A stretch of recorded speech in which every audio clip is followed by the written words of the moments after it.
Hi friends, this is বানি and welcome to my channel. বন্ধুরা, আজকে আমি তোমাদের জন্য কিছু দারুণ ওয়ার্ড নিয়ে এসেছি। এই ওয়ার্ডগুলোর ব্যবহার আমরা সব সময় করে থাকি, আমাদের সব সময় করতে হয়। আমরা প্রায় বলে থাকি, আমি আঙুলের ছেঁচা খেয়েছি। এই সেন্টেন্সটাকে ইংলিশে কি করে ট্রান্সলেট করবে যদি এই ওয়ার্ডটা না জানো? আবার আমরা প্রায় বলে থাকি, আমি পাথরটাতে হোঁচট খেয়েছি। আমরা প্রায় বলে থাকি, আমি চেয়ারটায় ধাক্কা খেয়েছি। আমি কপালে একটা টাক খেয়ে কপালটা ফুলিয়ে ফেলেছি। এই সেন্টেন্সগুলোকে কিভাবে তৈরি করবে? এখানে কোন ওয়ার্ডের ব্যবহার করবে? এগুলো নিয়ে আমরা বেশ কনফিউজড হয়ে যাই। আর আজকে আমরা এই ধরনেরই কিছু ওয়ার্ড দেখব। এই ওয়ার্ডগুলোর সাথে পরিচিত হওয়ার পর তোমরা এই সেন্টেন্সগুলোকে তৈরি করতে আর কোনো অসুবিধা বোধ করবে না। তো আজকের ভিডিওটাও কিন্তু খুবই ইম্পর্টেন্ট, খুবই ফ্রুটফুল হতে চলেছে। তোমরা কোথাও যাবে না। আমার সাথে ভিডিওটা একদম শেষ পর্যন্ত থাকবে। যা চ্যানেলে নতুন প্রথম আমার ভিডিও দেখছো তারা প্লিজ চ্যানেলটাকে সাবস্ক্রাইব করে নিও, তাহলে যখনই আমি ভিডিও আপলোড করবো তোমরা নোটিফিকেশন পেয়ে যাবে। তো আর দেরি না করে চলো শুরু করা যাক আজকের ভিডিও। সবার আগে আমরা যেটা দেখবো সেটা হলো হোঁচট খাওয়া। আমরা প্রায় বলে থাকি যে আমি হোঁচট খেয়েছি, আমি পাথরটায় হোঁচট খেয়েছি। তো হোঁচট খাওয়ার অর্থে আমরা সেন্টেন্সে ব্যবহার করতে পারি ট্রিপ ওভার। ট্রিপ ওভার কোন জিনিসের সাথে আমরা যখন হঠাৎ হোঁচট খাই, আমাদের পা আটকে যায় আর আমরা প্রায় পড়ে যাওয়ার মতো হয়ে যায়। কখনো কখনো আমরা পড়েও যাই। আর এরকম অর্থে আমরা সেন্টেন্সে ট্রিপ ওভারকে ব্যবহার করে থাকি। যদি আমি বলি, আমি একটা পাথরে হোঁচট খেয়ে পড়ে গিয়েছিলাম, দ্যাট মিনস আমি একটা পাথরে হোঁচট খেয়েছিলাম আর পড়ে গিয়েছিলাম। I tripped over a stone and fell down. I tripped over a stone and fell down. একটা এক্সাম্পল দেখো। যদি আমি বলি সে সিঁড়িতে হোঁচট খেয়েছিল কিন্তু কোনোভাবে ভারসাম্য ধরে রাখতে পেরেছিল, ভারসাম্যটাকে বজায় রাখতে পেরেছিল, অর্থাৎ সে পড়ে যায়নি। She tripped over the stairs but managed to keep her balance. She tripped over the stairs but managed to keep her balance. তোমরা বুঝতে পারছো সেন্টেন্সে আমরা স্ট্রাকচারটাকে কিভাবে ব্যবহার করছি, ট্রিপ ওভারকে ঠিক কিভাবে ব্যবহার করছি। ১ মিনিট দাঁড়াও। তোমরা কি ইংরেজি বলতে গিয়ে বারবার আটকে যাচ্ছ? ইংরেজিতে লিখতে পারছো, পড়তে পারছো, বলতে পারছো না। নিজের সাথে কথা বলতে তো পারছো, কিন্তু কারোর সামনে ইংরেজিতে কথা বলতে পারছো না। কেউ যখন ইংরেজি বলছে তখন তোমরা সাইলেন্ট হয়ে যাচ্ছ। সত্যিই কি তোমরা এই সমস্যাটার মুখে বারবার পড়ছো? সমস্যাটা দূর করার জন্য তোমরা কি করছো? কিভাবে ইংরেজি শিখছো? তোমরা হয়তো ভাবছো তোমাদের কাছে অনেক সময় রয়েছে। এখন না, পরে করব। এখন প্র্যাকটিস করার সময় নেই। কিন্তু বিশ্বাস করো, সময় কিন্তু একদম পালিয়ে যাবে। আর ইংরেজি শেখাটা আর হবে না। আর এটা ভেবে আমি তোমাদের জন্য ঠিক ২ মাসের গোল সেট করেছি। ইয়েস, অনেক সময় নেই। ঠিক ২ মাসের মধ্যেই তোমরা ইংরেজিতে কথা বলবে। 7 সেপ্টেম্বর থেকে আমি একটা নতুন কোর্স লঞ্চ করছি। এই কোর্সটা সম্পূর্ণ বিগিনার্সদের জন্য। তোমরা যারা বিগিনার্স তারা এই কোর্সটাতে ফটাফট এনরোল করো। দেখো, এই কোর্সটাতে আমি তোমাদের মুখ থেকে ইংরেজি বলাবো। তোমরা যারা বিগিনার্স তারা নিজেদের ভোকাবুলারিটাকে আরো স্ট্রং করে ফেলবে। প্রচুর ফ্রেজ, প্রচুর এক্সপ্রেশনের ব্যবহার শিখবে। আমি প্রতিদিন তোমাদেরকে প্র্যাকটিস করাবো। প্রতিদিন একটা দারুণ প্ল্যাটফর্ম পাবে যেখানে তোমরা প্র্যাকটিস করতে পারবে। মাত্র ২ মাসের মধ্যেই তোমরা তোমাদের নিজেদের ইংলিশটাকে আরো এনহ্যান্স করে ফেলবে। তাই আর দেরি না করে ফটাফট এনরোল করে ফেলো। আর একটু দাঁড়াও, আমার কাছে তোমাদের জন্য আরো একটা গুড নিউজ রয়েছে। ইয়েস, আমি 10th সেপ্টেম্বর থেকে একটা অ্যাডভান্সড কোর্স লঞ্চ করছি। আর এখানে তোমরা যারা ইন্টারমিডিয়েট লেভেলে রয়েছে তারা নিজেদেরকে অ্যাডভান্সড লেভেলে নিয়ে যেতে পারবে। দ্যাট মিনস ওখানে তোমরা তোমাদের নিজেদের কনফিডেন্সটাকে আরো ডেভেলপ করে ফেলবে। কারোর সাথে ইংরেজিতে কথা বলার সময় আর হেজিটেশন নয়। কোনো ইন্টারভিউতে আর চুপ করে বসে থাকা নয়। আর ফিসটা শুনে তোমরা অবাক হয়ে যাবে। বিগিনার কোর্সের জন্য মাত্র 500 আর অ্যাডভান্সড কোর্সের জন্য মাত্র 600। তো আর দেরি না করে ফটাফট এনরোল করে ফেলো। Now let's back to the video. দেখো, সেন্টেন্সে আমরা ধাক্কা খাওয়ার অর্থে বাম্প ইনটু কেও ব্যবহার করতে পারি। কিন্তু বাম্প ইনটু কে আমরা শুধু একটা অর্থে নয়, বিভিন্ন অর্থে ব্যবহার করে থাকি। Bump into means accidentally hit something or someone. That means এখানে শুধু কোনো জিনিসেই আমরা হোঁচট খাচ্ছি না। এখানে আমরা কোনো মানুষের সাথেও হোঁচট খেতে পারি। আর একটা জিনিস তোমরা মনে রাখবে, ট্রিপ ওভার কে আমরা সেন্টেন্সে তখন ব্যবহার করি যখন আমরা পা কে মেনশন করি। অর্থাৎ আমাদের পাটা কোনো কিছুর সাথে আটকে যায়। কিন্তু বাম্প ইনটু কে আমরা যখন সেন্টেন্সে ব্যবহার করি তখন হঠাৎ করে আমাদের কোনো মানুষের সাথে দেখা হয়ে যাওয়ার অর্থে ব্যবহার করি। বা আমরা কোনো জিনিসের সাথে আটকে যাই, অ্যাক্সিডেন্টালি কোনো জিনিসের সাথে আমরা ধাক্কা খাই। অর্থাৎ এখানে আমরা আমাদের পাটাকে মেনশন করছি না। অর্থাৎ পাটাকেই অর্থ করছি না। দেখো হঠাৎ দেখা হয়ে যাওয়ার অর্থে আমরা শুধু বাম্প ইন্টুই নয়, আমরা অনেকগুলো ফ্রেজাল ভাবে ব্যবহার করতে পারি। আমরা এখানে কাম অ্যাক্রস এর ব্যবহার করে থাকি, হঠাৎ কারোর সাথে দেখা হয়ে যাওয়া। আবার আমরা সেন্টেন্সে রান ইনটুর ব্যবহার করতে পারি, অর্থাৎ হঠাৎ কারোর সাথে দেখা হয়ে যাওয়ার অর্থে আমরা রান ইনটু কেও ব্যবহার করে থাকি। আবার স্টাম্বল আপন কেও ব্যবহার করে থাকি, কারোর সাথে দেখা হয়ে যাওয়া।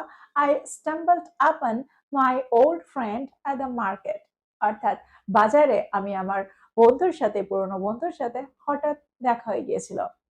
এবার চলো দেখি কয়েকটা সেন্টেন্স বাম্প ইনটু দিয়ে। দেখো বাম্প ইনটুর অর্থ হলো কোনো জিনিসের সাথে ধাক্কা খাওয়া, অর্থাৎ এখানে আমরা পাকে ইন করব না। সেন্টেন্সটা কি হবে? যদি আমি বলি আমি টেবিলে ধাক্কা খেয়েছিলাম এবং হাঁটুতে ব্যথা পেয়েছিলাম, অর্থাৎ আমি টেবিলে ধাক্কা খেয়ে হাঁটুতে ব্যথা পেয়েছিলাম। সেন্টেন্সটা কি হবে? I bumped into the table and hurt my knee. I bumped into the table and hurt my knee. আমরা প্রায় বলে থাকি সাবধান, দরজায় যেন ধাক্কা না লাগে। সেন্টেন্সটা কি হবে? অর্থাৎ তুমি দরজার সাথে যেন ধাক্কা না খাও। সেন্টেন্সটা কি হবে? Be careful not to bump into the door. Be careful not to bump into the door. দেখো হঠাৎ দেখা হয়ে যাওয়ার অর্থেও আমরা বাম্প ইন্টুকে ব্যবহার করে থাকি। যদি আমি বলি আমি বাড়ি ফেরার পথে আমার ইংরেজি শিক্ষকের সঙ্গে হঠাৎ দেখা হয়ে গিয়েছিল, সেন্টেন্সটা কি হবে? I bumped into my English teacher on my way home. I bumped into my English teacher on my way home. তো আমার মনে হয় তোমরা বুঝতে পারলে সেন্টেন্সে আমরা বাম্প ইনটুকে ঠিক কখন ব্যবহার করছি। এবার আমরা দেখব এর পরেরটা। দেখো আমরা বাংলায় প্রায় বলে থাকি আমি কপালে জোরে ধাক্কা খেয়েছিলাম। দেখো এরকম প্রায় হয়ে থাকে আমরা কোনো জিনিসের সাথে হঠাৎ জোরে ধাক্কা খাই, অর্থাৎ কখনো কখনো আমরা কপালে ধাক্কা খাই, হাঁটুতে ধাক্কা খাই, জোরে ধাক্কা লেগে যায়। এরকম অর্থে আমরা সেন্টেন্সে ব্যাং এই ওয়ার্ডটাকে ব্যবহার করে থাকি, ব্যাং। দেখো এখানে আমরা অর্থ করি জোরে ধাক্কা খাওয়া। তো যদি আমি বলি আমি দেওয়ালের সাথে জোরে মাথায় ধাক্কা খেয়েছিলাম, দেওয়ালে জোরে মাথায় ধাক্কা খেয়েছিলাম, সেন্সটা কি হবে? I banged my head against the wall. I banged my head against the wall. আমি জোরে আমার মাথায় দেওয়ালে ধাক্কা খেয়েছিলাম। একটা এক্সাম্পল দেখো, যদি আমি বলি আমি অসাবধানতা বশত টেবিলের সাথে আমার হাঁটুতে জোরে ধাক্কা খেয়েছিলাম, অর্থাৎ জোরে আমার হাঁটুতে টেবিলে ধাক্কা খেয়েছিলাম। সেন্টেন্সটা কি হবে? I accidentally banged my knee against the table. I accidentally banged my knee against the table. একটা জিনিস তোমাদের এখানে মনে রাখতে হবে, আমরা শুধু জোরে ধাক্কা খাওয়ার অর্থেই ব্যাংকের সেন্টেন্সে ব্যবহার করি না। আমরা কোনো দরজা জানলা বা কোনো কিছু ধপাস করে বন্ধ করে দেওয়ার অর্থেও ব্যাংকে ব্যবহার করে থাকে। অর্থাৎ যদি আমি বলি সে সজোরে, দ্যাট মিনস সে জোরে দরজাটা বন্ধ করে দিয়েছিল, সেটা কি হবে? She banged the door shut. She banged the door shut. এবার আমরা দেখব এর পরের ওয়ার্ডটা। আমরা বাংলায় প্রায় বলে থাকি আমি আঙুলে কোনো কিছুর সাথে জোরে ধাক্কা খেয়েছি। কখনো কখনো আমরা খাটের কোনায় প্রায় ধাক্কা খেয়ে থাকি আমাদের আঙুলের, অর্থাৎ কখনো ছোট আঙুলটাতে প্রায় ধাক্কা খেয়ে থাকি বা আঙুলে ধাক্কা লেগে যায় আর তখন প্রচন্ড ব্যথা করে। এটাকে আমরা ইংলিশে কিভাবে বলবো? ঘরে ঢুকতে গিয়ে চেয়ারের সাথে আমার পাটা আটকে গিয়ে পায়ের আঙুলে জোরে ব্যথা লাগে, জোরে ব্যথা লেগেছিল আর তখন আমরা পাটাকে ধরে প্রায় বসে পড়ি। তো এরকম অর্থে আমরা সেন্টেন্সটাকে ঠিক কিভাবে তৈরি করব? এখানে আমরা ব্যবহার করব স্টাব। স্টাব মাই টো। হি স্টাবড হিজ টো। যদি আমি বলি আমি খাটের কোনায় আমার পায়ের আঙুলে জোরে ঠোক্কর খেয়েছিলাম, সেন্টেন্সটা কি হবে? I stubbed my toe on the corner of the bed. I stubbed my toe on the corner of the bed. যদি আমি বলি সাবধান, টেবিলে তোমার পায়ে ঠোক্কর খেও না, অর্থাৎ টেবিলের সাথে যেন তোমার পায়ে ঠোক্কর না লাগে, পায়ের আঙুলে ব্যথা না লাগে, ঠোক্কর না লেগে যায়। সেন্টেন্সটা কি হবে? Be careful not to stub your toe on the table. Be careful not to stub your toe on the table. তো আমার মনে হয় তোমরা বুঝতে পারলে এই সেন্টেন্সগুলোকে আমরা কিভাবে তৈরি করতে পারি। এবার আমরা দেখব এর পরের ওয়ার্ডটা। আমরা প্রায় দুর্গন্ধ দেখে নাক চেপে ধরি, রাইট? এখানে আমরা কোন ওয়ার্ডের ব্যবহার করব? আমরা প্রায় আটকে যাই, আমি নাক ধরেছিলাম। এখানে কি আমরা হোল্ডের ব্যবহার করব? না, এখানে আমরা পিঞ্চের ব্যবহার করব। ইয়েস, পিঞ্চ এই ওয়ার্ডটার ব্যবহার করে থাকে। দেখো পিঞ্চের অর্থ চিমটি কাটা হয়ে থাকে, ইয়েস, কিন্তু এটা ছাড়াও আমরা যখন অর্থ করি নাক চেপে ধরেছিলাম, নাক চেপে ধরো, তখন আমরা সেন্টেন্সে পিঞ্চকে ব্যবহার করে থাকি। যদি আমি বলি দুর্গন্ধটার কারণে বা খারাপ গন্ধটার কারণে আমি নাক চেপে ধরেছিলাম, সেন্টেন্সটা কি হবে? I pinched my nose because of the bad smell. I pinched my nose because of the bad smell. Yes, আমরা যখন চিমটি কাটার অর্থ করি তখনও আমরা পিঞ্চকে সেন্টেন্সে ব্যবহার করে থাকি। যদি আমি বলি সে আমার দৃষ্টি আকর্ষণ করার জন্য আমার হাতে চিমটি কেটেছিল, সেন্টেন্সটা কি হবে? She pinched my arm to get my attention. She pinched my arm to get my attention. তো তোমরা বুঝতে পারলে সেন্টেন্সে আমরা এই দুটো অর্থেই পিঞ্চকে ব্যবহার করতে পারি। এবার আমরা দেখবো এর পরের ওয়ার্ডটা। আচ্ছা, আমাদের যখন কোনো জায়গায় ঘষা লেগে চামড়া উঠে যায়, ছিলে যায়, তখন আমরা সেন্টেন্সটাকে কিভাবে তৈরি করে থাকি? আমরা প্রায় বলে থাকি, ঘষা লেগে আমার পা ছিলে গেছে। আমি পড়ে গিয়েছিলাম আর পড়ে গিয়ে আমার পাটা ছিলে গেছে। আমার কনুই ছিলে গেছে। তো এরকম অর্থে আমরা সেন্টেন্সে কোন ওয়ার্ডের ব্যবহার করব? এখানে কনফিউজড হয়েছেও না। আমরা কিন্তু এখানে স্ক্র্যাচের ব্যবহার করব না। স্ক্র্যাচের অর্থ হলো আঁচড় লাগা। কিন্তু এখানে আমি অর্থ করছি যে ঘষে গিয়ে চামড়া উঠে যাওয়া, ছিলে যাওয়া, both are not the same, right? So এখানে আমাদেরকে বুঝতে হবে কোন ওয়ার্ডের ব্যবহার করলে সেন্টেন্সটা সঠিক হবে। এখানে আমরা ব্যবহার করব স্ক্র্যাপ, স্ক্র্যাপ। তো যদি আমি বলি আমার হাঁটু ছিলে গিয়েছিল যখন আমি আমার স্কুটি থেকে পড়ে গিয়েছিলাম, সেন্টেন্সটা কি হবে? I scraped my knee when I fell down off my scooty. I scraped my knee when I fell down off my scooty. দেখো এখানে I scraped my knee, আমি নিজে তো আমার হাঁটুটাকে ছিলে দিতে পারবো না, রাইট?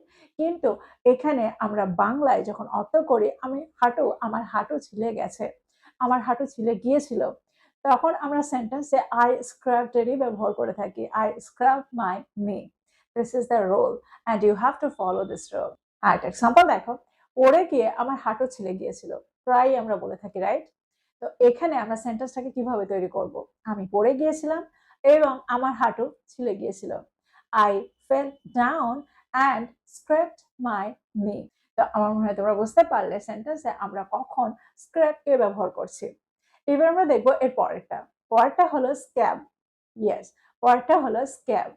আচ্ছা, বাংলায় আমরা প্রায় বলে থাকি যখন কোনো ঘা আমাদের কোনো জায়গায় ক্ষত হয়ে যায় আর সেখানে আস্তে আস্তে ওষুধ লাগানোর পরে বা ওভার টাইম সেই জায়গাটায় একটা আস্তরণ তৈরি হয়ে যায়, রাইট? এখানে আমরা কোন ওয়ার্ডের ব্যবহার করতে পারি? অর্থাৎ আমরা প্রায় বলে থাকি ঘাটার উপরে একটা মোটা চামড়া তৈরি হয়েছে, অর্থাৎ একটা শক্ত চামড়া তৈরি হয়েছে, একটা শক্ত আস্তরণ তৈরি হয়েছে। এটাকে তুলো না, এটাকে তুললে ঘাটা আবার কাঁচা হয়ে যাবে। এরকম কথা আমরা বাংলায় প্রায় বলে থাকি। তো এখানে আমরা কোন ওয়ার্ডের ব্যবহার করব? এখানেই আমরা ব্যবহার করব scab.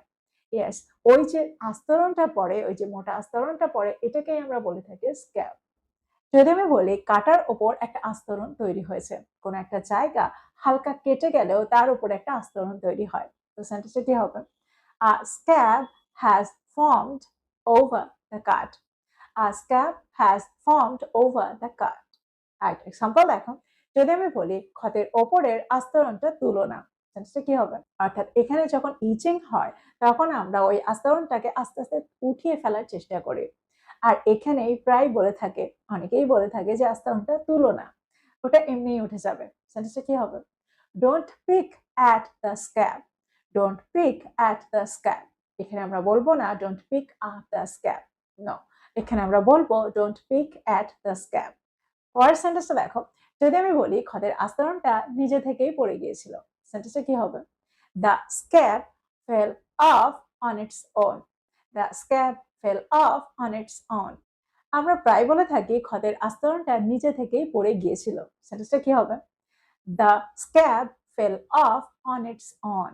The scab fail of on its own. That means ওটা আমরা তুলিনি, ওটা নিজে থেকেই আস্তে আস্তে পড়ে গিয়েছিল। তো এই ছিল কয়েকটা ইম্পর্টেন্ট ওয়ার্ড। আমার মনে হয় প্রত্যেকটা ওয়ার্ড প্রচন্ড ইম্পর্টেন্ট মনে হয়েছে তোমাদের, কারণ প্রায় সময় আমরা এই ওয়ার্ডগুলোর ব্যবহার করে থাকি। আর এগুলোকে ব্যবহার করতে গিয়ে এই বাংলা বাক্যগুলোকে ইংলিশে ট্রান্সলেট করতে গিয়ে আমরা প্রায় আটকে যাই। আর ঠিক সে কারণে এগুলোর সঠিক ব্যবহার আমাদের জানা দরকার। তো প্রত্যেকটাকে নোট ডাউন করো আর এগুলো দিয়ে প্রচুর সেন্টেন্স তৈরি করো আর সেগুলোকে তোমাদের প্রতিদিনের কনভারসেশনে ইনক্লুড করো। আর এই ভিডিওটা ভালো লাগলে লাইক করতে ভুলে যেও না, বন্ধুদেরকে শেয়ার করো যারা ইংরেজি শিখছে। So this is all about today. I will be back with another video. Till then, take care. Thank you for watching this video. Bye bye.